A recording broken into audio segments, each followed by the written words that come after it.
Muy buenas noches. A continuación, vamos a tratar, ¿no? Siguiendo con el curso de los contratos preparatorios, Y también en esta clase vamos a ver, ¿no? Sobre los contratos, ¿no? Con prestaciones recíprocas y contratos con prestaciones unilaterales, ¿no? A ver, vamos a comenzar rápidamente entonces el desarrollo de los contratos. ¿Qué son los contratos preparatorios? ¿Y cuál es la finalidad de estos contratos preparatorios? Generalmente cuando yo deseo celebrar un contrato, muchas veces se presentan oportunidades, ¿no? Y, y hay veces cuando se presentan las oportunidades no tenemos la disponibilidad, ¿no? Tal vez del dinero o la disponibilidad de ciertos elementos que nos hace pues transitoriamente no celebrar los contratos definitivos. En consecuencia, lo que nosotros debiéramos hacer si queremos aprovechar esta oportunidad, tendríamos que asegurar, ¿no?, la celebración del futuro contrato, y esto se da a través de los contratos preparatorios. El común denominador de cualquier contrato que se desee celebrar en el futuro y se reduce, ¿no?, a preparar y asegurar situaciones jurídicas que comprometen a las partes a la formalización o ejecución de un contrato posterior. ¿Qué quiere decir esto? Quiere decir que cuando nosotros tenemos la oportunidad, ¿no?, muchas veces no tenemos los elementos y hay que asegurar, ¿no?, y preparar, ¿no?, la celebración de un futuro contrato. Y esto se da a través del contrato preparatorio. Su función es de garantizar, de asegurar el cumplimiento de un contrato, ¿no?, a realizarse en el futuro. Normalmente un contrato preparatorio, cuando existen algunas dificultades de hecho o de derecho que impiden concluirlo en el mismo acto, pero sí resulta recomendable que las partes aseguren la celebración, ¿no?, de este contrato en el futuro. A ver, nosotros se nos presentó la oportunidad, ¿no?, de celebrar un contrato, y lógicamente, si no estamos preparados para el contrato definitivo, debiéramos asegurar este contrato, y en consecuencia no celebramos un contrato preparatorio. Los contratos preparatorios, en primer lugar, podrían recaer sobre cualquier tipo de contrato. ¿Qué quiere decir eso? Que tenemos un contrato de compra-venta, un contrato de mutuo, de arrendamiento o de cualquier otro contrato, ya sea con prestaciones recíprocas o prestaciones también unilaterales. Entonces, lo que hacemos es que celebrar un contrato preparatorio para asegurar, ¿no?, la celebración de un contrato definitivo. ¿Cuáles son las características, ¿no?, fundamentales de este tipo de contratos? Carecen de un fin económico propio e inmediato. Claro, esto quiere decir que el contrato está asegurando la celebración de un futuro contrato. Por sí mismo no tiene un fin económico, sino la de asegurar que en el futuro se celebrará un contrato definitivo entre las partes. Constituye un acuerdo de la voluntad de las partes de asegurar un contrato futuro, ¿no? A esto es lo que nos estábamos refiriendo. Por el momento, este contrato definitivo no se celebra, ¿no? Es otro contrato que está asegurando la celebración de este contrato definitivo. El objeto de estos contratos es que las partes se obligan a hacer un contrato definitivo a futuro, ¿no? El plazo a futuro es de 1 año renovable. Aquí, referente al año, nosotros tenemos que decir cualquier tiempo que excede este año debiera reducirse a 1 año, ¿no? Y cumplido el año podríamos renovar por otro año más, ¿no? En esto consiste, ¿no?, la renovación del plazo. la renovación del plazo. El artículo 1425 del Código Civil establece que los contratos preparatorios son nulos si no se celebran en la misma forma que la ley prescribe para el contrato definitivo, ¿no? Esto es lo que señala el artículo 1425. Si nosotros vemos este tipo de contratos, lo lógico es que si estamos asegurando la celebración de un contrato definitivo, lo lógico es que ese contrato debiera tener la misma forma del contrato definitivo. Y es más, debiera también tener los elementos básicos del contrato a efectos de que se realice. La norma se basa en el principio pues, de la unidad de forma con el propósito de evitar conflictos en el manejo de la contratación en materia de contratos preparatorios. Las clases de los contratos preparatorios. ¿Cuáles son las clases del contrato preparatorio? El compromiso de contratar por un lado y por otro lado tenemos el contrato de opción. Básicamente estos dos contratos preparatorios los que vamos a ver en esta clase. ¿Qué cosa es el compromiso de contratar?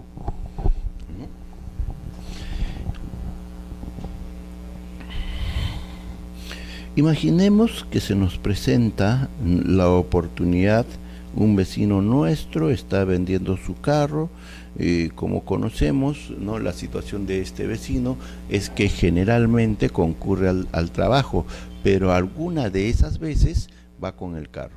En definitiva, lo ha comprado hace un año y durante ese año no lo ha recorrido más que 5.000 kilómetros.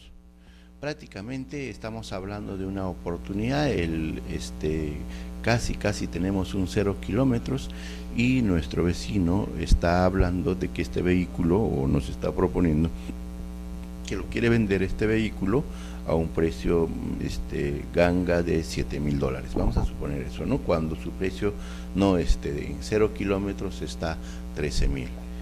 Y definitivamente lo que nosotros tendríamos que hacer es que si no contamos con el dinero de inmediato, poder asegurar este contrato. Y ahí nosotros celebramos el contrato preparatorio llamado el compromiso de contratar. ¿En qué consiste esto? Que vamos a celebrar un contrato con el vecino y le diremos que en este momento no tenemos el dinero suficiente para poder contratar. Sin embargo, queremos asegurar que de aquí a 20 días vamos a celebrar el contrato definitivo, ¿no? Dice, el artículo 1414 del Código Civil lo define como el compromiso de las partes de celebrar un contrato definitivo en el futuro. Se le conoce como precontrato, promesa de contratar o contrato preliminar o antecontrato. Es la vinculación jurídica que a la hora de constituirlo resulta ser futuro, ¿no? Tiene la ventaja que confiere a las partes la facultad de exigir la conversión de la promesa o compromiso en un contrato definitivo, asegurando así la potestad, la potencial eficacia de este contrato. Entonces, ¿qué es lo que nosotros hacemos con el compromiso a contratar? En este caso, con el vecino, hemos celebrado un contrato que en 20 días vamos a celebrar el contrato definitivo. Claro está que en este contrato nosotros nos estamos obligando a celebrar ese contrato definitivo y como tal vez señal de celebración entregamos $1.000 que tenemos a disposición, ¿no? Los cuales serán computados como parte del precio final, ¿no?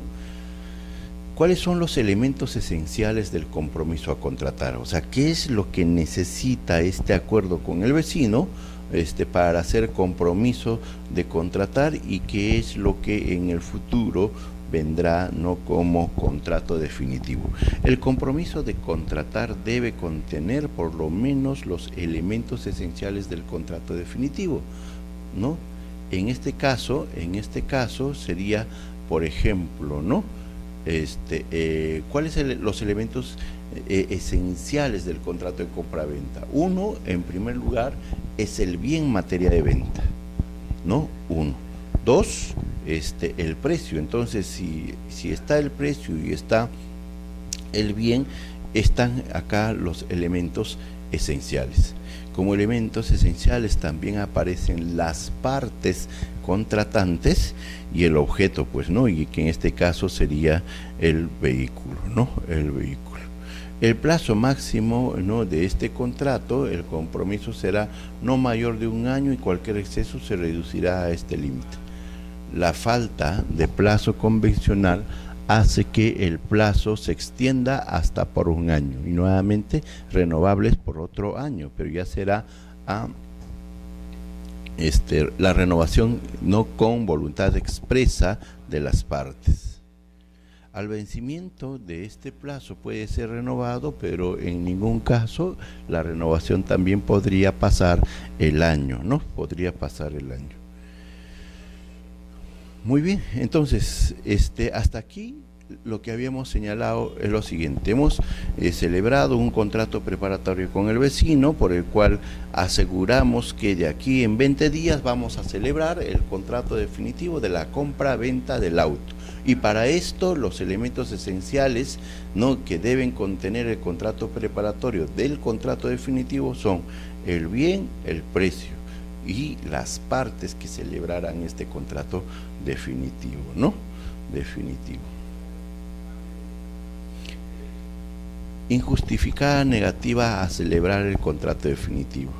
La injustificada negativa del obligado a celebrar el contrato definitivo dentro del plazo previsto otorga a la otra parte alternativamente derechos a, en primer lugar, exigir judicialmente su celebración y b, dejar sin efecto el compromiso de contratar. En cualquier caso, hay lugar a pago de indemnización por daños y perjuicios causados. Típicamente aquí está en la responsabilidad civil precontractual, ¿no? Típicamente estamos en responsabilidad civil precontractual cuando en las tratativas, cuando en la celebración de los contratos preparatorios se causa daño, ¿no?, al acreedor, entonces el deudor debe indemnizar. En este caso, hay lo que se denomina la responsabilidad civil contractual, en este caso precontractual del deudor, no del deudor. A ver, repasando esta lámina, lo que nosotros podríamos decir es lo siguiente. Si el deudor, si una de las partes se niega a celebrar el contrato definitivo, la otra puede exigir judicialmente que se celebre el contrato, ¿no? Porque además esto tiene que ser de esa manera, porque recuerden ustedes que el contrato preparatorio, ¿no?, llamado el compromiso de contratar, tiene al menos los elementos esenciales del contrato, con lo cual jurídicamente vamos a poder plantear ante el órgano jurisdiccional una demanda, ya que se tiene los elementos esenciales del contrato, no que ese contrato no se celebre en forma definitiva. Y también la otra posibilidad que tiene la parte que no incumple, que no se niegue injustificadamente a celebrar el contrato, es dejar sin efecto el contrato. En este caso, cuando hablábamos de indemnización, típicamente hablaríamos de la indemnización, ¿no?, de la parte que perjudica a la otra, no causándole pues daños, que debe reparar mediante la indemnización de daños y perjuicios. Bueno, un poquito el tema de responsabilidad civil. Miren, cualquiera sea el caso, cuando se trata de responsabilidad civil contractual o extracontractual, ¿no?, contractual o extracontractual o contractual y precontractual, la indemnización por daños y perjuicios siempre dará lugar cuando exista daño. Si no hay daño, no hay responsabilidad, no por daños y perjuicios. O sea, mejor dicho, tiene que haber una afectación al patrimonio de cualquiera de las partes para que exista perjuicio, y ese perjuicio sea indemnizado a través de indemnización denominada daños y perjuicios, ¿no? Daños y perjuicios. Bueno, este es entonces el compromiso a contratar. Resumiendo, entonces el contrato de compromiso de contratar, ¿no? A través de este contrato, ¿no? Las partes se obligan que en el futuro celebrarán un contrato definitivo, y ese contrato definitivo, ¿no? Será firmado pues por ambas partes, pero ese contrato preparatorio debe tener al menos los elementos esenciales del contrato definitivo, ¿no? Contrato de opción. ¿Qué cosa es el contrato de opción? Por el contrato de opción, una de las partes queda obligada a celebrar en el futuro un contrato definitivo. O sea, una de las partes queda obligada a celebrar en el futuro un contrato definitivo, y la otra parte tiene el derecho exclusivo de celebrarlo o no, ¿no? A ver, entonces acá vamos a ver dos partes. Una de las partes, ¿no? Está obligado a celebrar el contrato definitivo. La otra tiene la opción, y por eso el nombre, ¿no? De celebrarlo o no. Tiene el derecho exclusivo de celebrarlo o no. La opción es un contrato completo de naturaleza peculiar porque es preparatorio en cuanto se refiere a diferenciar del contrato definitivo, ¿no? Y solo cumple su objetivo una vez que se celebra.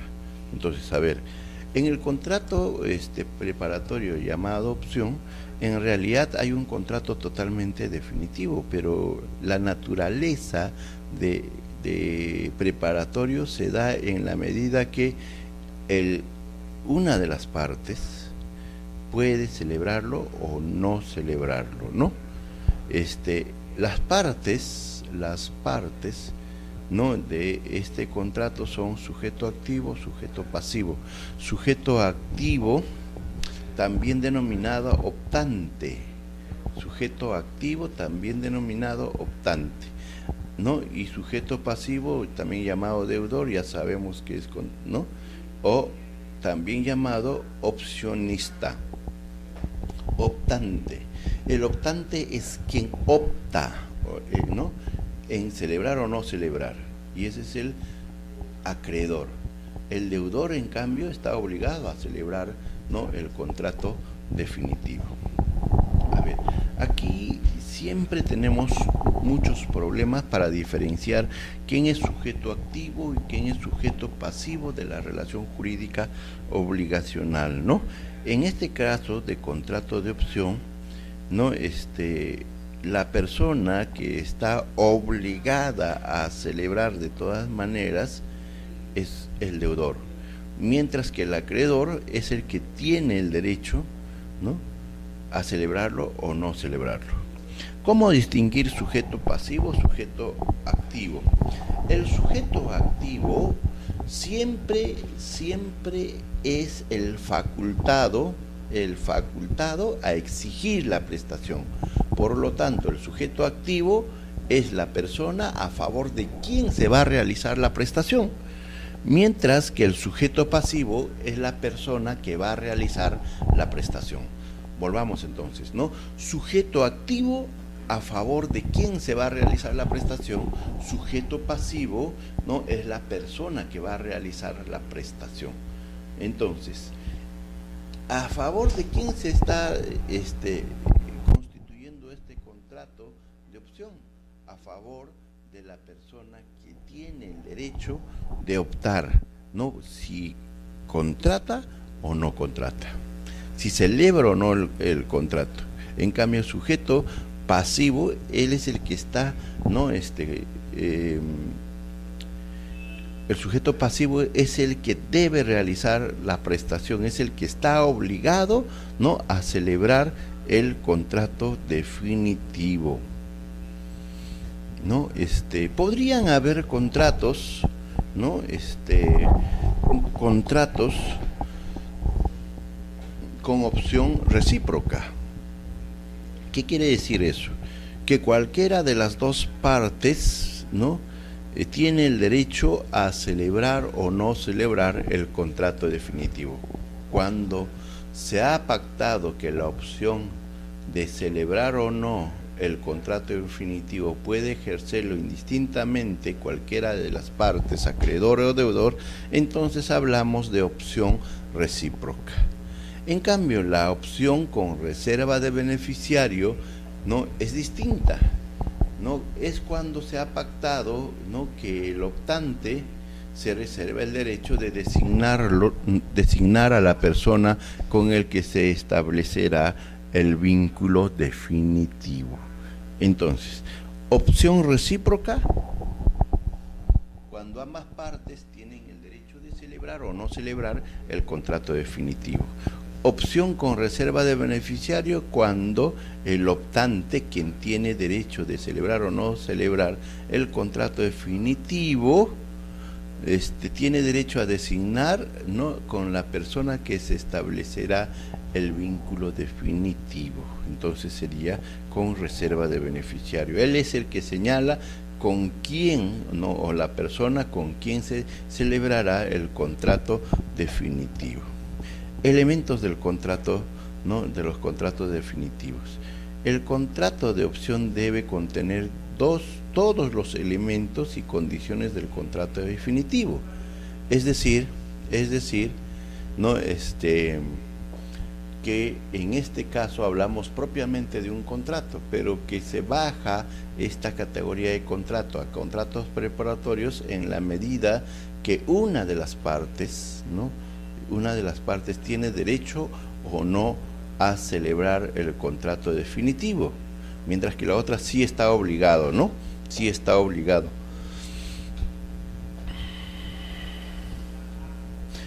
El hecho de que el contrato, miren ustedes, en el compromiso a contratar hay un contrato que obliga a las partes a celebrar luego un contrato definitivo, ¿no? En el compromiso de contratar, ¿no?, una de las partes queda sujeto a contratar y la otra pueda o no pueda.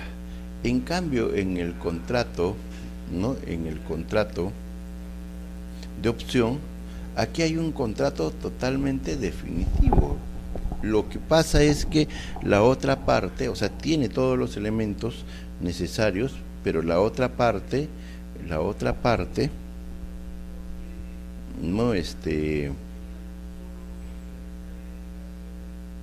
tiene el derecho de contratar o no contratar, tiene el derecho de contratar o no contratar. Uno está obligado a contratar y la otra no. En cambio, en el contrato de compromiso de contratar, está comprometiéndose, ¿no?, las partes, ambas, a celebrar en el futuro un contrato definitivo. Acá no, acá hay una parte que está obligada, ¿no?, a celebrar el contrato y la otra puede o no celebrar, está en su facultad, tiene, ¿no?, la facultad. Entonces, esto es la diferencia entre los contratos de opción y los contratos, ¿no?, de compromiso de contratar.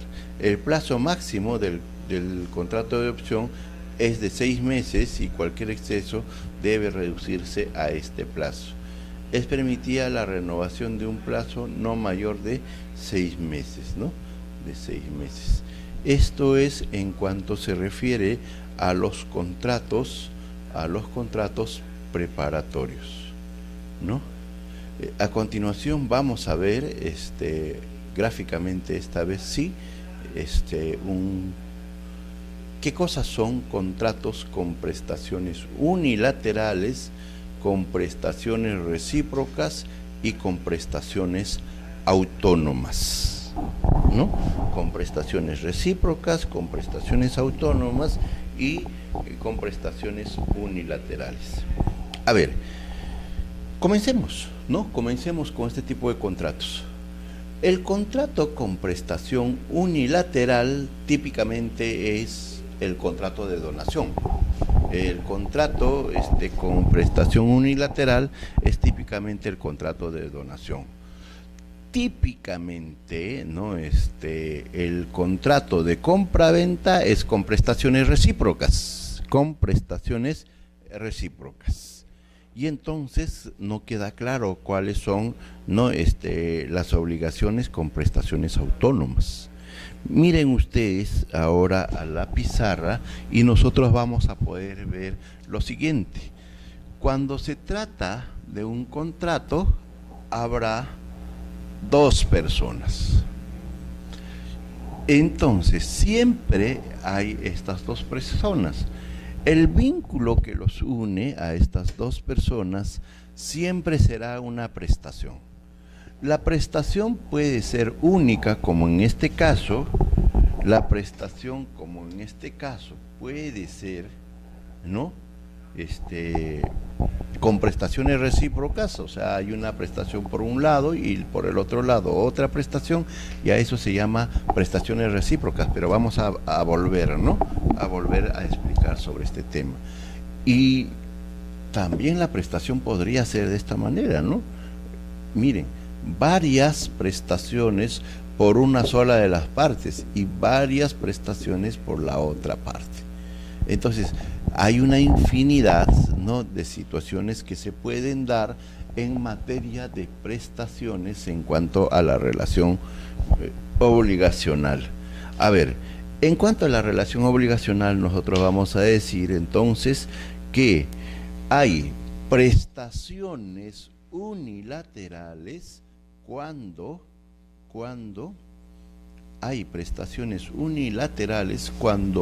uno solo de las partes, en este caso sería, si vamos a poner acá a Juan, ¿no?, y aquí a Javier, ¿no?, los JJ y Javier, entonces diríamos, ¿no?, que el deudor es Juan, el acreedor Javier.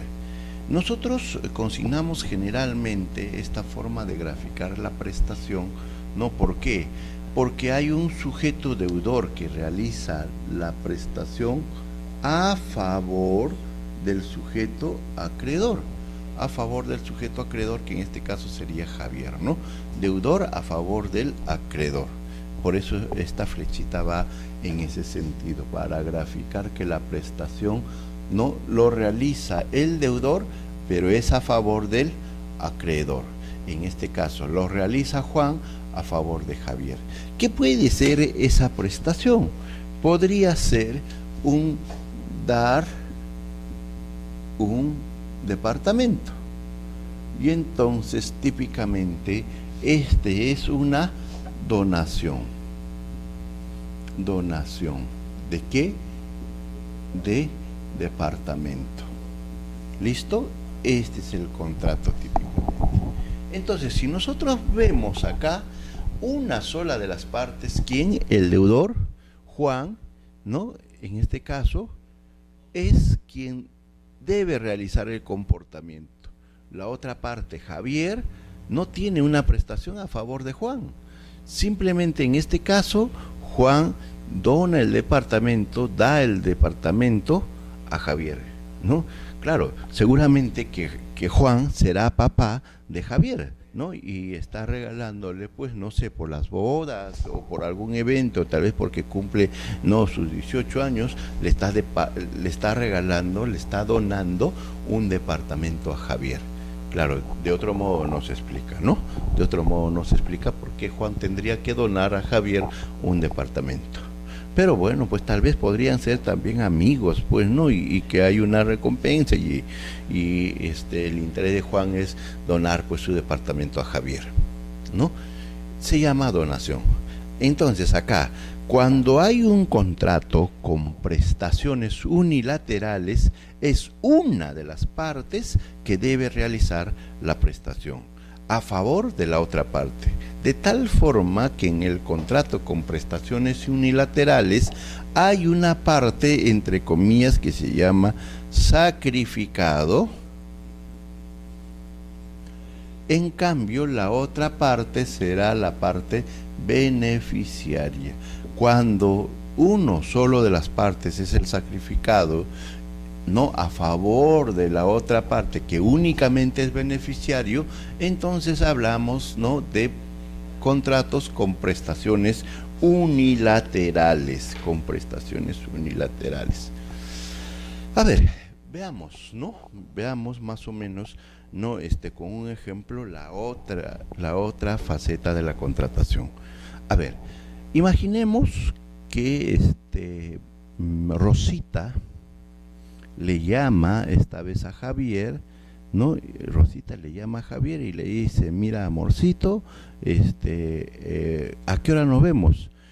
Te propongo que nos veamos a las 7 de la noche, que te tengo un regalito, ¿no?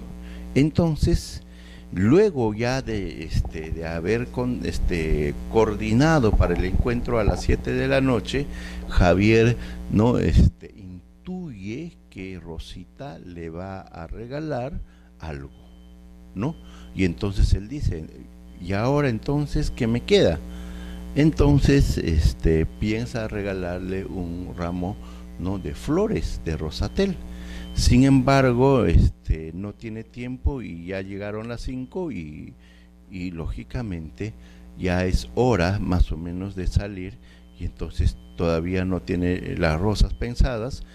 Sigue, ¿no?, pensando qué es lo que va a hacer, y entonces sale a comprar, y cuando sale a comprar ve que en el huerto hay unas lindas rosas mejores que rosatel, ¿no? Entonces dije: ¿por qué no las corto, los hago un arreglo y los llevo, ¿no?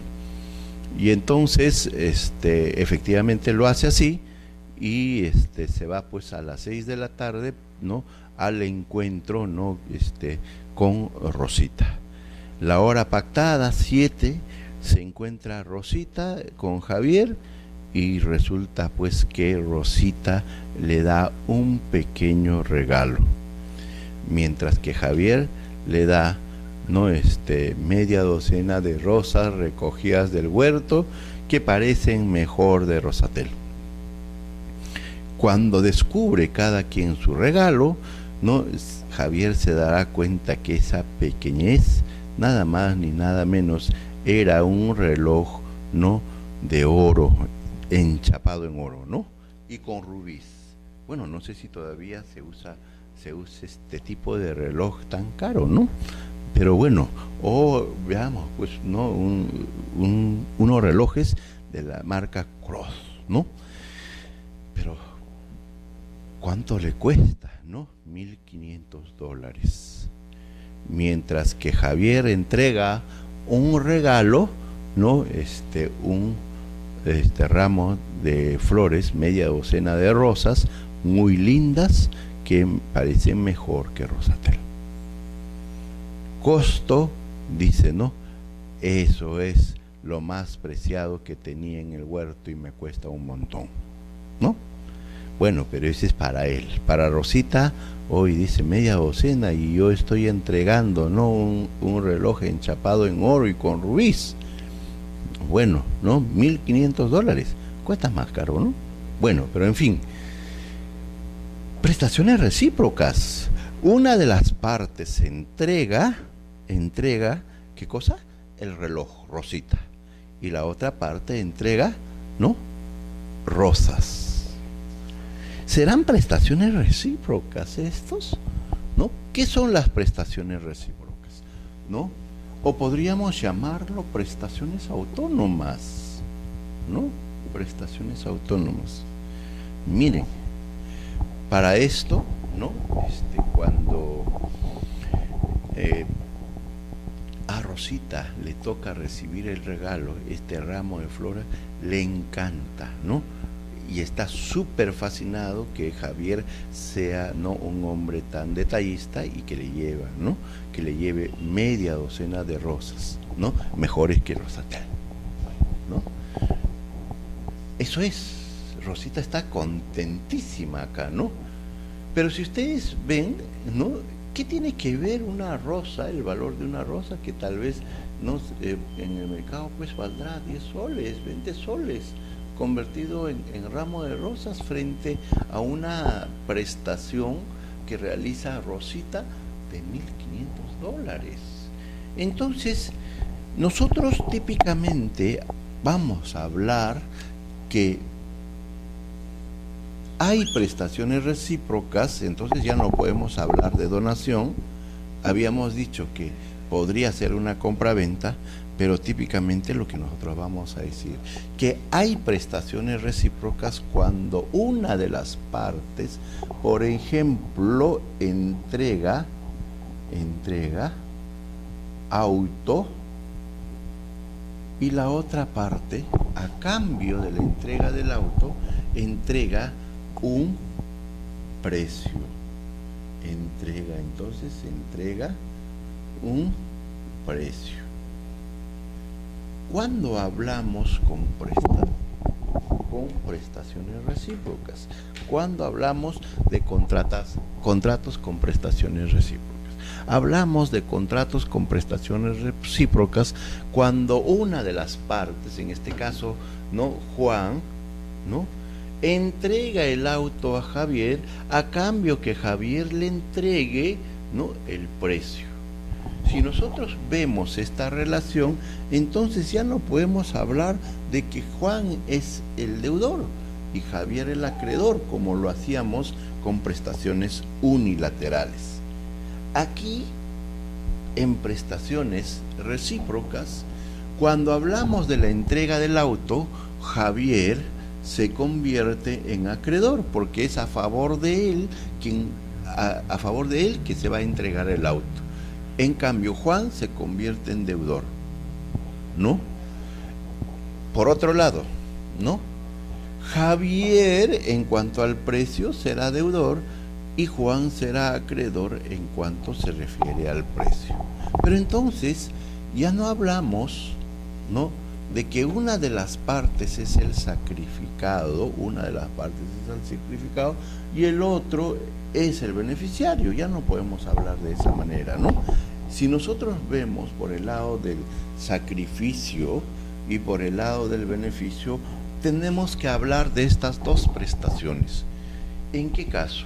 La prestación primera, entrega de auto, ¿no?, nosotros vamos a decir, ¿no?, que el sacrificado de esta relación será, ¿no?, el sacrificado de esta relación será pues Juan, ¿no? ¿Por qué será Juan el sacrificado de esta relación? Porque Juan va a salir del patrimonio de Juan el auto, y como sale del patrimonio de Juan el auto, entonces hablamos típicamente de sacrificado de esta relación, ¿no? El sacrificado de esta relación será entonces Juan, ¿no? ¿De qué relación? Perdón, ¿de qué prestación? De la entrega del auto. En cambio, el beneficiario de esta prestación será Javier. Pero si nosotros, entonces acá hablamos que que Juan es el sacrificado y Javier es el beneficiario de esta prestación. Pero cuando hablamos, ¿no?, de la otra prestación, ¿cuál es la entrega del precio? Hablamos que el sacrificado, para quien va a salir de su patrimonio el monto de dinero, será para Javier. Entonces hablamos que Javier es el sacrificado. En cambio, Juan será el beneficiario. ¿Listo? El beneficiario. Esto es lo que tenemos entonces en las relaciones no recíprocas. ¿Qué podemos decir entonces en primer lugar de las prestaciones recíprocas? Podemos decir que hay una prestación recíproca cuando una de las partes, ¿no?, realiza una prestación a cambio que la otra parte también, por esa prestación que esta parte realiza, ¿no?, también le corresponde una prestación, ¿no? Una prestación. Yo realizo una prestación a cambio que por esa prestación que estoy realizando, la otra parte realice otra prestación. Vale acá la redundancia para poder aclarar este concepto. También se dice, ¿no?, que en las prestaciones recíprocas, ¿no?, ambas partes no son sacrificadas, o sea, ambas partes padecen sacrificios. En este caso, de la primera prestación, Juan es el sacrificado, pero en la segunda prestación, ¿no?, Javier es el sacrificado. En cambio, la otra parte también es beneficiario, es decir, ambas partes son sacrificados y beneficiarios a la vez, ¿no?, en esta relación de prestaciones recíprocas. Pero cuando hablamos más de prestaciones recíprocas, diríamos que entre la prestación 1, entrega del auto, y el precio, debe haber más o menos de lo que se denomina en la contratación el equilibrio de las prestaciones. Claro está que las prestaciones tienen que ser más o menos equilibradas, si no, no hablamos, pues, ¿no?, de prestaciones recíprocas, ¿no? En primer lugar, entonces, para que exista prestaciones recíprocas deben haber dos prestaciones, uno a cargo de una parte y la otra, ¿no?, a cargo de la otra parte. Pero entre ambas prestaciones debe haber un vínculo tal que una se realiza porque la otra está realizando la otra prestación. Y vale también la redundancia en este tema, ¿no? Entonces, una parte realiza una prestación a cambio que por esa prestación la otra realice la siguiente prestación. ¿Listo? Eso es prestaciones recíprocas. Entonces, podríamos hablar también de equivalencias, no más o menos, de estas prestaciones, como ya lo habíamos mencionado. Pero volvamos entonces a nuestro ejemplo. Rosita se presenta con el reloj Cross o con el reloj bañado en oro, ¿no?, con rubíes, que equivalen a $1,500, ¿no? Y la otra parte aparece con un ramo de flores. La pregunta es, ¿qué tiene que ver? O sea, Rosita está por su cabeza que Javier le va a entregar de alguna manera un regalo más o menos similar a los 1,500, ¿no?, que ella está entregando. De ninguna manera. Más bien, no, el ramo de flores, que no vale ni siquiera los 20 soles, más bien a ella le llena de gran satisfacción, de gran alegría, que no le parece pues un buen detalle de Javier, ¿no? Entonces, aquí una prestación se realiza, o sea, en este caso Rosita está entregando el reloj Cross a cambio que Javier le entregue las flores. No. Entonces, esto no puede ser prestaciones recíprocas, ¿no? O acaso que Rosita, cuando llega, dice, oye, a ver qué regalo tienes, ¿no? Si no me das ningún regalo, yo tampoco te doy el regalo. En ese caso, podríamos decir, pues, más o menos, que aparentemente Rosita lo que está celebrando hay un contrato con prestaciones recíprocas, porque ella da el regalo a cambio que la otra parte por ese regalo también le dé otro regalo, ¿no? Entonces, esto no sucede así, ¿no? Entonces, en el caso de Rosita y Javier, en el ejemplo, no hay prestaciones recíprocas, no hay prestaciones recíprocas. Para que existan prestaciones recíprocas, una prestación se debe realizar, ¿no?, a condición que la otra parte realice otra prestación, ¿no? En esta relación con prestaciones recíprocas, una de las partes es sacrificado y beneficiario a la vez, mientras que la otra también beneficiario y sacrificado a la vez.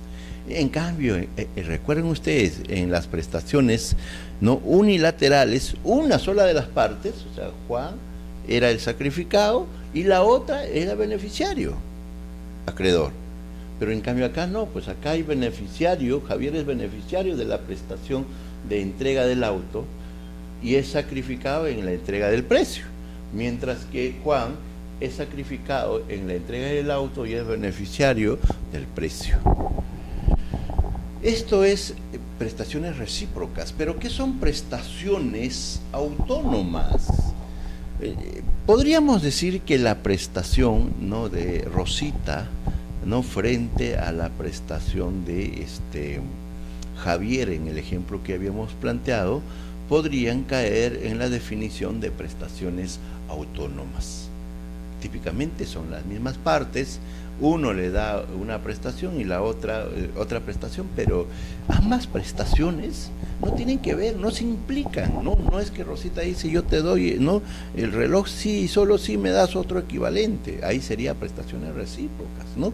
Pero en este caso no.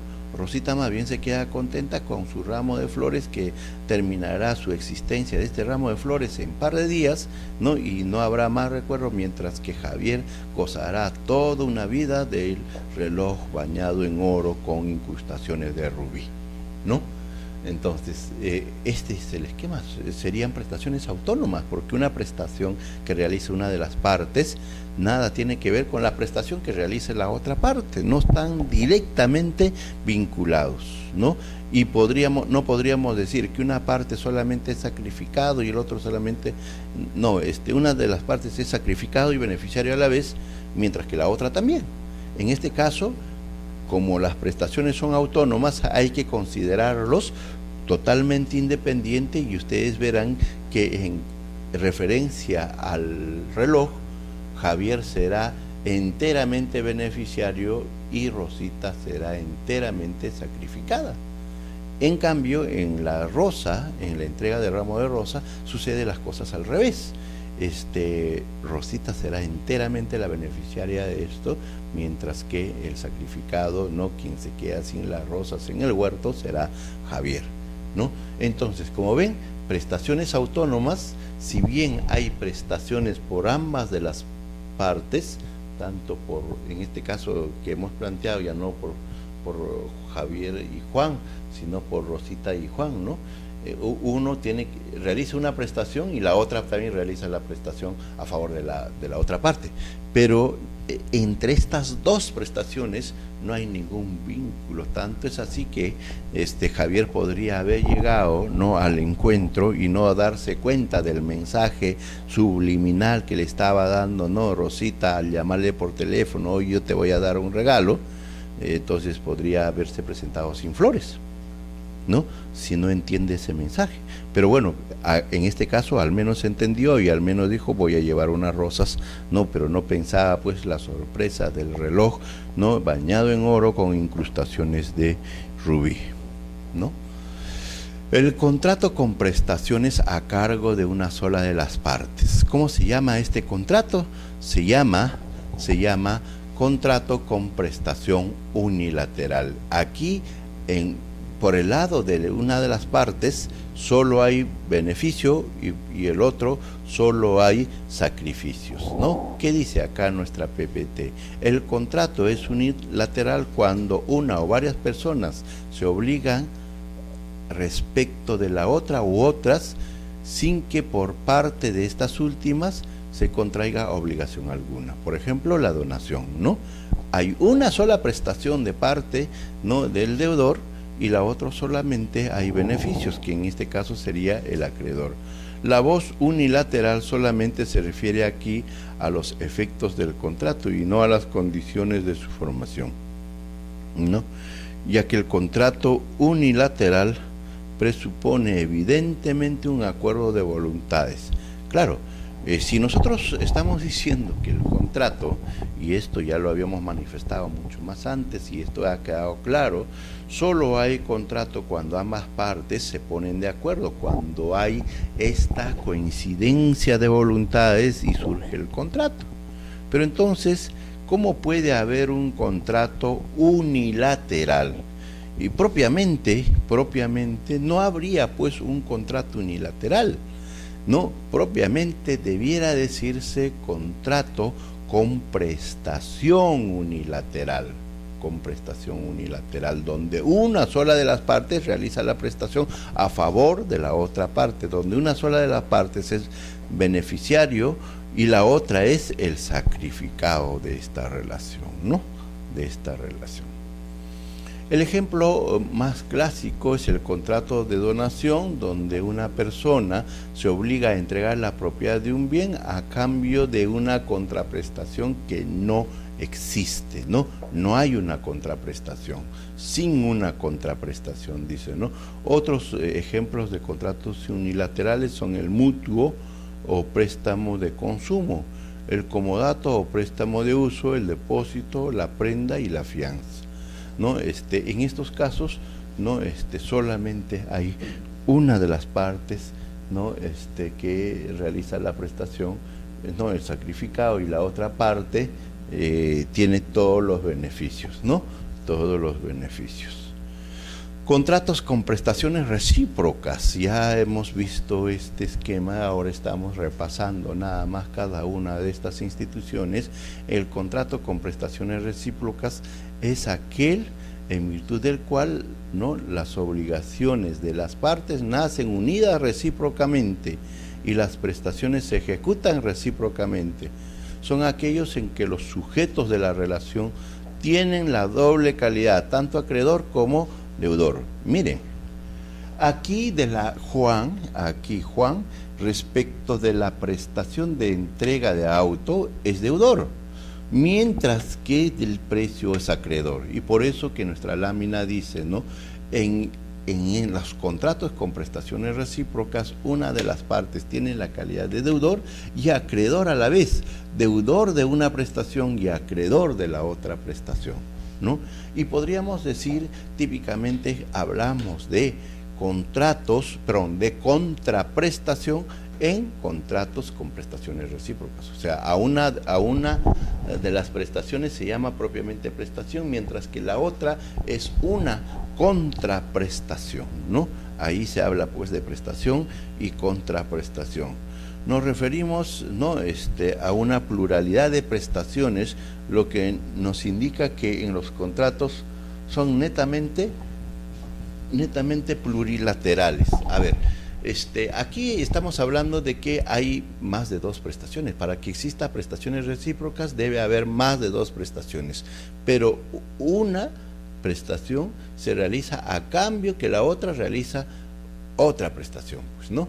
Y hablamos típicamente al menos de dos prestaciones, pero a cargo de cada una de las partes, ¿no? Conceptos fundamentales. Reciprocidad viene a ser el intercambio de prestaciones no necesariamente ventajosas, sino que se enfoca en un círculo de justicia siempre que se satisfaga la prestación con una contraprestación. Es decir, está muy lejos de configurarse en el concepto de equivalencia. Y nosotros típicamente lo que habíamos dicho hace ratos, ¿no?, casi en discrepancia con esta lámina, pero que no lo es que entre la prestación y la contraprestación más o menos debiera haber una equivalencia por el principio de que en los contratos debe haber una equivalencia, ¿no? Pero podría no ser esto, ¿no? En la medida que no se configura la lesión, podríamos, ¿no?, estar en este desequilibrio de las prestaciones, y no por ello dejan de ser, ¿no?, prestaciones recíprocas, ¿no? ¿Qué cosa es la prestación? ¿En qué consiste la prestación? Consiste en una conducta que debe la parte obligada al acreedor, ¿no? Eso es, ¿no?, la prestación. De forma concreta es un dar, hacer y no hacer, ¿no? ¿Qué cosa es la prestación? Miren ustedes, vamos a graficar y voy a borrar esta parte para que en todo caso se entienda qué cosa es una prestación. Y aquí hemos dicho prestaciones recíprocas, entonces hablamos más de dos prestaciones. Miren, ¿qué cosa es una prestación? La prestación es un comportamiento humano, una conducta humana, comportamiento humano. Un comportamiento humano, una conducta humana. Este comportamiento humano, esta conducta humana, ¿no?, miren, ¿está a cargo de quién? Del deudor. O sea, es el comportamiento humano del deudor, pero ¿a favor de quién? A favor del acreedor. O sea, Juan realiza este comportamiento a favor de Javier, ¿no? Entonces, ¿qué cosa es la prestación? Es un comportamiento humano, una conducta humana, ¿no?, que debe realizar el deudor, ¿no? Pero si nos traducimos bien, ¿en qué consiste esta conducta del deudor?, ¿no? A esa conducta del deudor nosotros conocemos típicamente como obligación. Entonces se dice que el deudor tiene la obligación, y en el fondo lo que se está diciendo, debe, ¿no? Tiene que observar un comportamiento humano. Pero ese comportamiento humano, como la lámina dice, se traduce en un dar. ¿Qué cosa es un dar? Es un entregar. ¿Qué entregar? Bienes, ¿no? Cualquier cosa, carpetas, pupitre, entregar bienes, ¿no? Entregar bienes. Mientras que la otra clase sería un hacer, pintar, ¿no? Un no hacer, no construir, ¿no? En la propiedad, en mi propiedad, etcétera, ¿no? Estas serían las prestaciones, ¿no? La prestación entonces es un comportamiento humano de quién, del deudor. En este caso, deudor es Juan, ¿no? El deudor hace el comportamiento, ¿a favor de quién? Del acreedor, Entonces, es el comportamiento humano de parte del deudor a favor del acreedor. En eso consiste la prestación. Y la prestación se puede traducir en un dar, que es una entrega de bienes, en un hacer, que es un comportamiento positivo, que puede ser un servicio o una obra, y un no hacer, que es un comportamiento negativo o una abstención de parte del deudor. En eso consiste la prestación. Ahora, esa prestación recíproca entonces habla de reciprocidad, donde ambas partes deben realizar el comportamiento humano. Entonces, cada una de las partes se comporta con referencia al otro respecto de una prestación determinada, ¿no?, como sujeto deudor,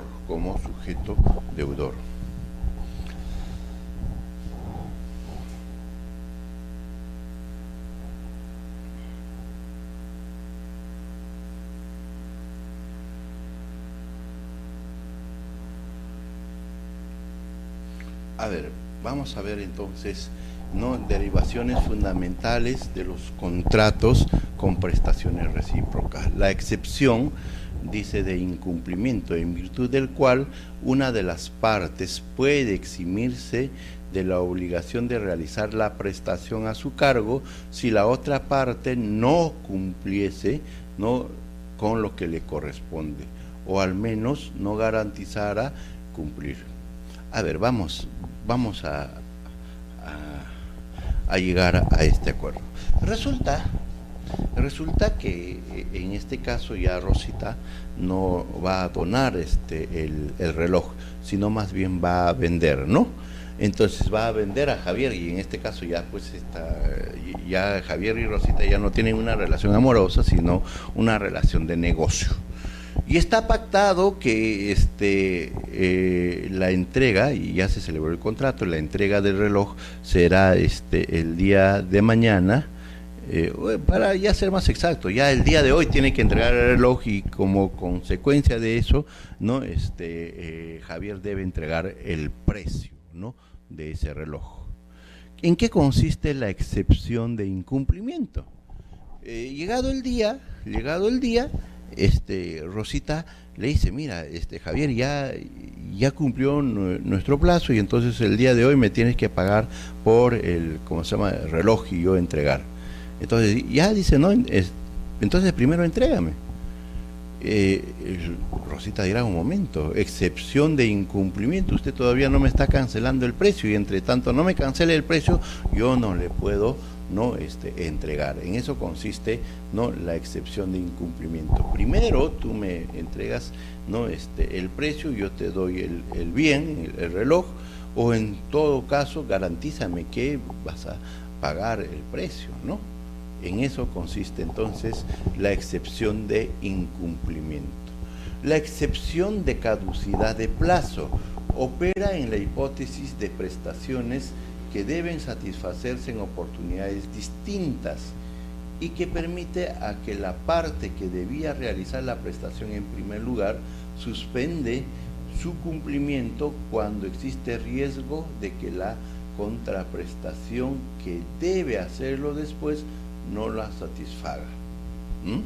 En este caso, que en la excepción de incumplimiento, nosotros lo que habíamos dicho que ambas prestaciones estaban vencidas y entonces yo no puedo entregar el reloj en tanto tú no me entregas el precio, o al menos me garantizas que en un momento posterior me vas a pagar, ¿no? En cambio, la excepción de caducidad de plazo no tiene por finalidad, ¿no? Finalidad lo siguiente: yo voy a entregar en este momento el reloj, ¿no? O cambiemos de ejemplo, ¿no? Cambiemos de ejemplo. En este caso, Rosita va a entregar a Javier un auto Audi, ¿no? De $70,000. Entonces dice, oye, pero ¿cómo te voy a entregar? Pero ahora he recibido noticias que tú vas a pagar, que vas a pagar de acá a 20 días, ya no tienes dinero para pagar. Entonces, lo que dice acá, ¿qué cosa es? Que en tanto a mí me corresponde cumplir en primer lugar, entonces será Rosita, eso es lo que está diciendo Rosita, en tanto a mí me corresponde y hay riesgo de que la otra parte no va a cumplir, entonces lo que yo hago es, ¿no? Suspender la ejecución, ¿no? Dice, ¿no? Opera en la hipótesis de que prestaciones que deben satisfacerse en oportunidades distintas, el día de hoy, ¿no? La entrega del Audi, y de acá a 20 días, ¿no? La entrega del precio, ¿no? Que permite a la parte que debía realizar la primera prestación, que en este caso sería la entrega del Audi, suspender su cumplimiento cuando exista riesgo de que la contraprestación que debe hacerlo después no se satisface. Entonces ya hemos visto que este señor se quedó sin patrimonio, entonces yo le digo, mira, ¿sabe qué? Si bien de acá a 20 días tú tienes que cumplir, pero ya vi que hay un riesgo sobre este tema, excepción de caducidad de plazo, ¿no? Yo no entrego en tanto no hay una contraprestación. La resolución de la relación obligatoria nacida del contrato. En caso de incumplimiento por alguna de las partes, se habrá resuelto ¿qué cosa?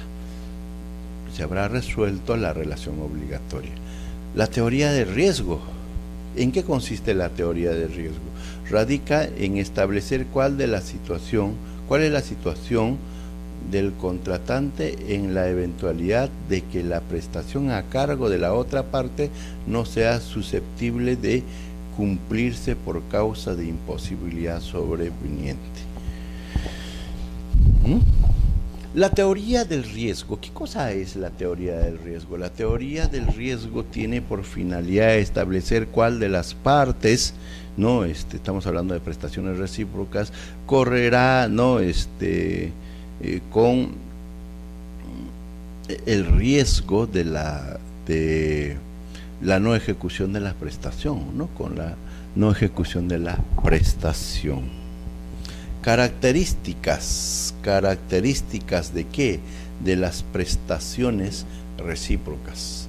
En el contrato con prestaciones recíprocas, las obligaciones y las prestaciones son interdependientes. Acá ambos están implicados, ambos tienen que ver, ¿no? Uno implica a la otra, por eso dice interdependientes, implicantes, ¿no? Las obligaciones se vinculan durante la celebración del contrato, mientras que las prestaciones se vinculan durante su ejecución, ¿no? Su ejecución. ¿Qué quiere decir eso? Mira, acá las prestaciones, comportamiento 1, comportamiento 2, entrega de precio y entrega del bien, ¿no? ¿Qué pasa con esto? Dice, se vinculan durante la ejecución del contrato. ¿Qué cosa es el contrato? Ya habíamos celebrado, ya habíamos analizado este tema, ¿no? Habíamos analizado este tema y vale la pena hoy recordar este concepto. El contrato es el acuerdo de voluntades tendientes a crear, regular, extinguir relaciones jurídicas, no patrimoniales. En eso consistía nuestra definición de contrato según el Código Civil. Pero ojo, el acuerdo de voluntades, todo momento estamos acordando, es un solo momento. O sea, el contrato como acto, como acuerdo, al momento de coincidir las voluntades, ahí termina, ¿no? Como dice, nace y muere el contrato. Nace es como acto, muere como acto, pero a la vez nace como una relación, ¿no? Como una relación. Por eso dice acá, se vincula en su ejecución, o sea, nace como contrato, como acuerdo en el momento mismo, y ahí mismo muere, pero nace el contrato como norma, que es conocido en este caso como ejecución del contrato, que es momento posterior al acuerdo, ¿no? Momento posterior al acuerdo. Generalmente, ya hemos visto pues la clasificación de los contratos, y generalmente los contratos se celebran, las prestaciones se ejecutan instantáneamente, ¿no? Voy a un supermercado, compro 10 kilos de arroz, me entregan el arroz, entrego el precio. Eso es normal, ¿no? Pero ¿qué pasa? Esas prestaciones pueden ejecutarse. Hoy me dan el arroz, yo pago de acá a un mes, ¿no? O también, ¿no?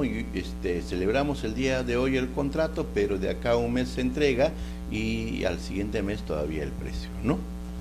Dice, al celebrarse el contrato, una obligación es la razón de ser, causa de la otra, ¿no? Una obligación constituye el pago de la otra.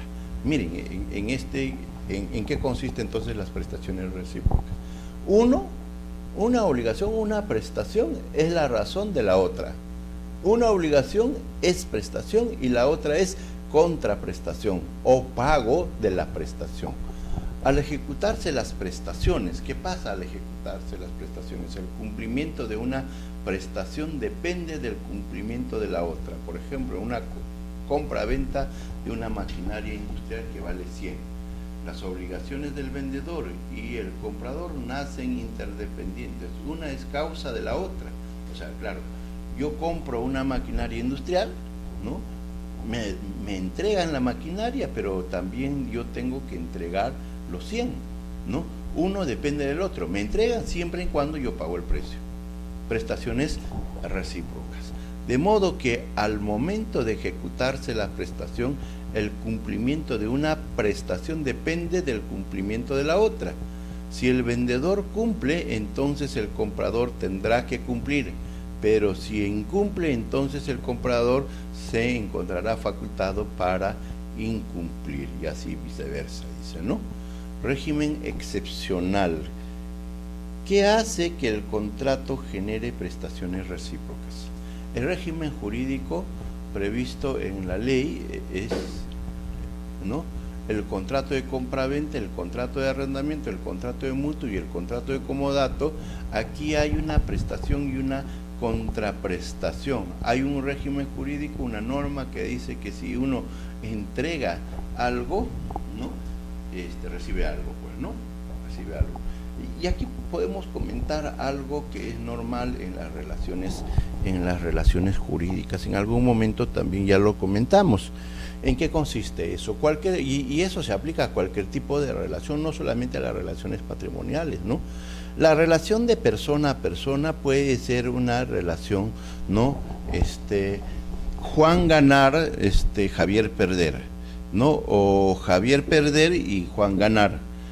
La otra relación podría ser Juan perder y Javier perder.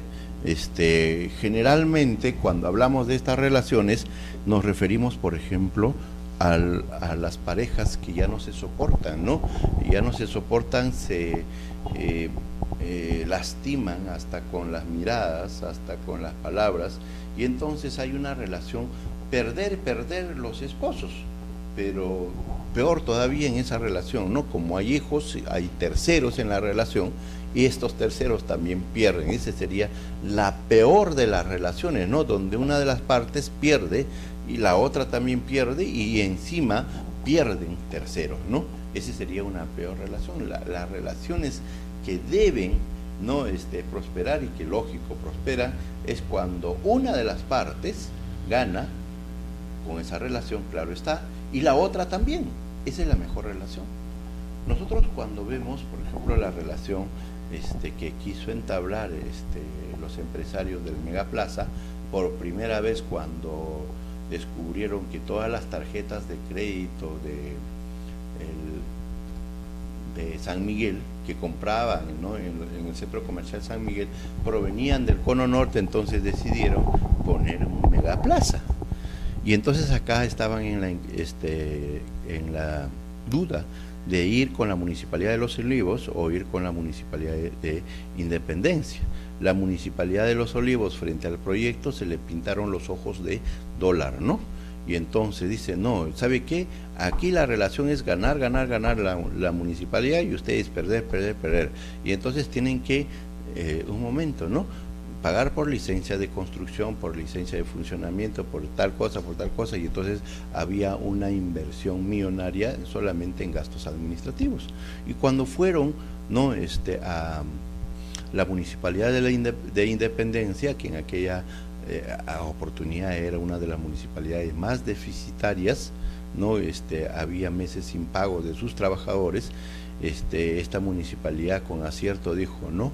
Todo lo que quieran, hoy perder yo, tú ganar, pero después que ya el centro comercial no esté ya fijo, ganar tú, ganar yo, ¿no? Entonces, miren, la relación podría una relación ser buena, perder yo, ganar tú, pero transitoria, ¿no? Para que luego esa relación se funde en una relación ganar, ganar. Claro, la empresa necesitaba liquidez y mientras más beneficios había por parte de la Municipalidad de Independencia, entonces la liquidez financiera era mayor.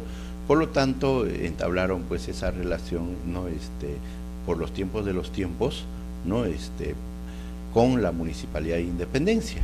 Y hoy donde tributa Megaplaza es en la Municipalidad de Independencia, donde hay que sacar licencia, permiso, ¿no? Pagar impuestos a las municipalidades, es a Independencia. Y aquellos ojos, ¿no? Pintados de dólar de la Municipalidad de Los Olivos todavía están pintados, ¿no? de verde para poder ver nuevas inversiones, pero ya no tienen Megaplaza, ¿no? Y luego salió, ¿no? Lima, Parque Norte, ¿no?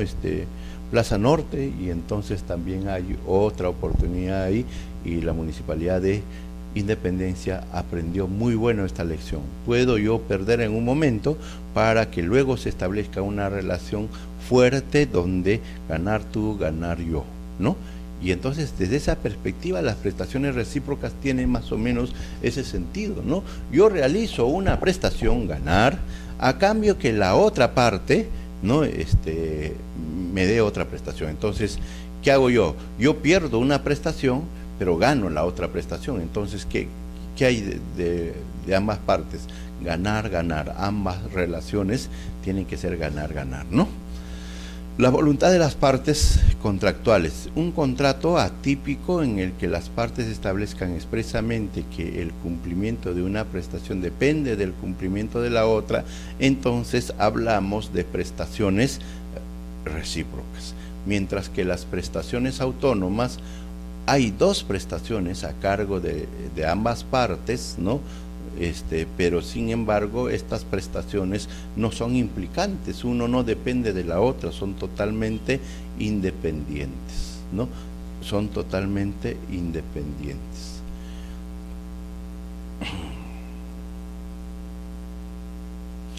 ¿Qué cosa significa, ¿no? La excepción de incumplimiento? ¿Qué significa la excepción de incumplimiento? Efectos, en todo caso, ¿de qué? Del contrato contrato con prestaciones recíprocas, excepción de incumplimiento, el artículo 1436 del Código Civil, ¿no? Se reconoce también como excepción del contrato no cumplido. Miren acá, ¿no?, el efecto. Se puede plantear, ¿no?, en un contrato en el que las prestaciones deben ejecutarse simultáneamente, ¿no? Su finalidad es presionar la satisfacción de la prestación, ¿no?, pendiente. La parte que exige la ejecución opone la excepción y tiene derecho a suspender la ejecución de la prestación en tanto la otra no satisfaga la prestación simultánea o garantice su cumplimiento. La suspensión permitida exige condiciones como la existencia de prestaciones recíprocas, satisfacción simultánea, buena fe de quien lo invoca y falta de cumplimiento simultáneo. ¿En qué consiste entonces la excepción de incumplimiento? Más o menos consiste en esto: yo no voy a cumplir la prestación a mi cargo mientras tú no cumplas con el tuyo o al menos satisfagas una garantía de cumplimiento, ¿no? En eso consiste, ¿no? Y por eso estos elementos, ¿no?, estos elementos que acabamos de mencionar. Entonces, yo no cumplo con el contrato, con mi prestación, en tanto tú que tienes la otra contraprestación no cumplas con ello, o me garantices que vas a cumplir con la prestación, ¿no? Entonces, un ejemplo acá de excepción de incumplimiento. A celebrado con B un contrato de compra-venta, en el cual la entrega del bien debe hacerse simultáneamente con el pago del precio. Claro está que no están en el mismo contrato, en el mismo momento de la celebración del contrato, sino tal vez un mes, ¿no?, de diferencia. Imaginemos que luego del mes ambas partes se presentan, ¿no? ¿Y qué dice? Antes de pagar, B exige a A la entrega de la casa. Claro, si me va a entregar el departamento y ya habíamos convenido que hoy es la entrega del departamento y la entrega del precio, entonces yo que voy a entregar el precio digo, un momento, me tienes que entregar la casa. En tanto no me entregas la casa, yo no satisfazo el precio, no satisfago el precio. La excepción de caducidad, ¿no?, del plazo. Miren, ¿cuál es la diferencia? En la excepción de incumplimiento, ambas prestaciones deben, ¿no?, estar pendientes de ejecución. Ambas deben estar pendientes, ¿no?, y vencidas, ¿no?, y realizables le llaman algunos. En cambio, en la acción de caducidad, una está vencida, pero la otra todavía tiene plazo, ¿no?, de vencimiento que aún no ha llegado, ¿no?, que no ha llegado. Dice, ¿no?, procede que las prestaciones deben ejecutarse en momentos distintos, no es como los otros en el mismo momento, diferido sí, pero en el mismo momento. Acá son diferentes momentos. Entonces, en el mismo ejemplo, en la compra-venta de casa, en la excepción de incumplimiento, lo que habíamos dicho, ¿no?, el pacto era, me entregas la casa, te entrego el precio. Yo estoy por entregar el precio, digo, en tanto no me entregas la casa, no te puedo entregar el precio, o al menos me garantizas el cumplimiento de la obligación. En cambio, en la caducidad del plazo, estás en distintos momentos. O sea, si bien el día de hoy me toca pagar el precio, de acá a un mes me van a entregar la casa. Están en diferentes momentos, ¿no? Las prestaciones deben ejecutarse en distinto tiempo. Dice, segundo, que luego de celebrado el contrato sobrevenga el riesgo de que quien debe ejecutar en segundo lugar no pueda cumplir. Ante este riesgo se suspende la ejecución de la prestación, puede ser pecuniaria, de bienes o de servicios. Esto dice José León Barriendario. ¿En qué consiste entonces? A ver, yo que debo cumplir en primer lugar, ¿qué quiere decir? El día de hoy yo tengo que cancelar el precio, después de cancelar el precio, 30 días me van a entregar la casa. Pero yo veo, no, hay un riesgo que no va a suceder esto. Y entonces digo, un momento, suspendo porque hay un riesgo, ¿no? Acá debe presentarse un riesgo. En cambio, en la otra parte, Yo estoy diciendo, como ambas están para ejecutarse, yo simplemente estoy diciendo, oye, en tanto no ejecutas, yo tampoco ejecuto. Acá no.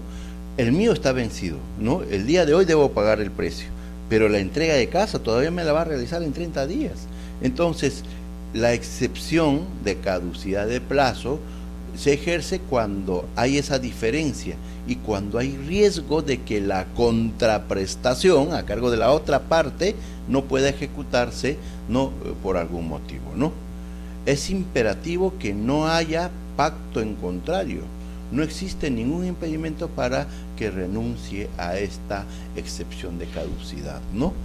Esta suspensión se mantiene hasta que quien deba ejecutar en segundo lugar satisfaga su prestación o garantice su cumplimiento, ¿no? A ver, ejemplo entonces de la caducidad de plazo. Supongamos que A ha celebrado con B un contrato de compra-venta, en el cual debe efectuarse la entrega en primer término y posterior el pago del precio, ¿no? Si B sufre un desmedro económico de tal envergadura que todo hace suponer que no podrá efectuar dicho pago, A estará entonces en condiciones de negarse a realizar la entrega, pese a que cronológicamente este debería proceder, ¿no? Preceder a aquel. A ver, entonces acá, típicamente en el contrato que nosotros estábamos celebrando, ¿no? Contrato de un departamento, compra de un departamento. Entonces yo tengo que entregar en primer lugar y luego de entregar, en 10 días me entregan el precio. Entonces, pero si ya no hay patrimonio por parte del comprador, ¿qué precio me va a entregar? Entonces, yo digo, un momento, esa situación hace que yo pueda suspender la entrega. ¿Por qué? Al final le entrego y podría incluso venderlo, ¿no? Y después, ¿cómo recupero la casa?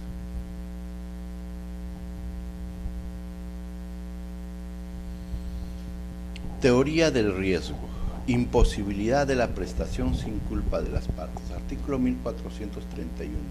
En los contratos con prestaciones recíprocas, si la prestación a cargo de alguna de las partes deviene imposible sin culpa de los contratantes, el contrato queda resuelto de pleno derecho.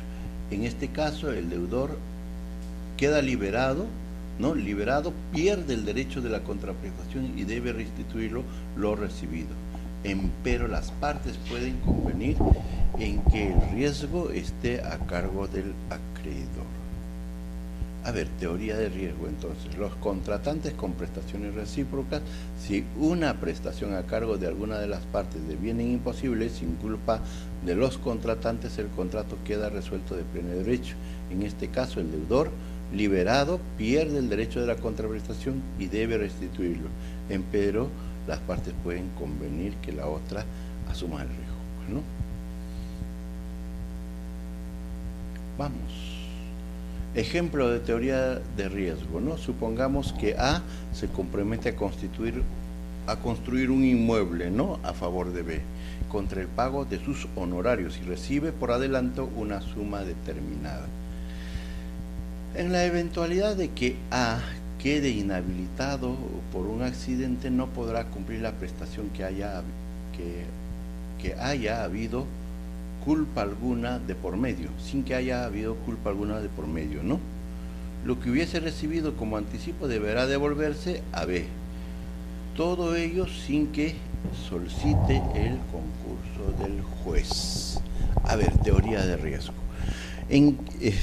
La teoría de riesgo, como ya lo habíamos anunciado, significa quién de las partes asume el riesgo de la prestación no ejecutada. En prestaciones recíprocas se dice que cualquiera de estas dos prestaciones podría no ejecutarse, ¿no? Entonces, si cualquiera de estas dos prestaciones, ¿no? Devienen imposible, ¿no? ¿Qué quiere decir eso? Que no se puede realizar, ¿no? El cumplimiento por culpa de uno de los contratantes, entonces la relación queda resuelta y la otra parte no debe realizar la contraprestación. A ver, ¿cuál sería típicamente esto? Tenemos un auto y razones, el mar sale, pues, ¿no? Y avería con todo lo que trae al paso, impacta contra el auto y lo convierte en chatarra. Vamos a suponer eso, ¿no? El bien se perdió, ¿no? La prestación no se podrá ejecutar y entonces el problema acá es, ¿está obligado a entregar el auto?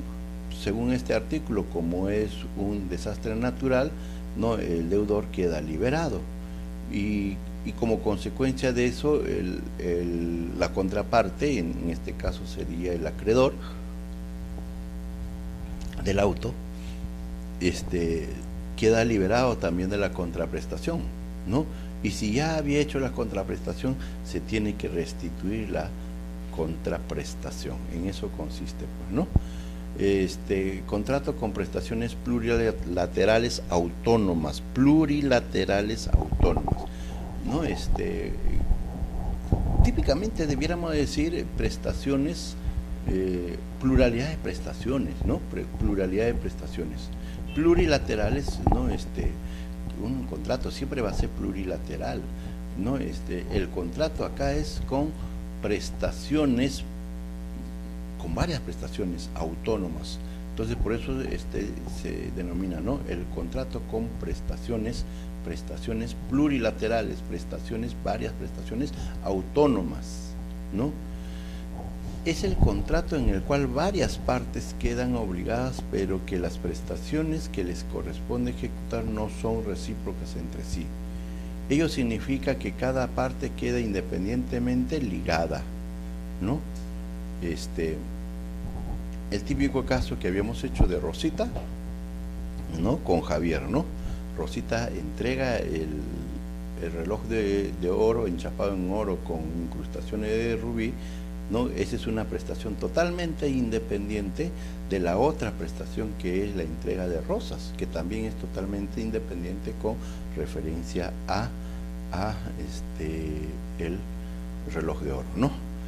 Estos son los contratos que hemos tratado de desarrollar. Prestaciones, resumiendo, ¿no?, prestaciones unilaterales, cuando una sola de las partes debe ejecutar, una sola de las partes es la parte sacrificada y la otra solamente tiene beneficios, mientras que prestaciones recíprocas son aquellas que una parte realiza una prestación a cambio que la otra parte realiza una contraprestación directamente vinculado con la prestación primera, ¿no?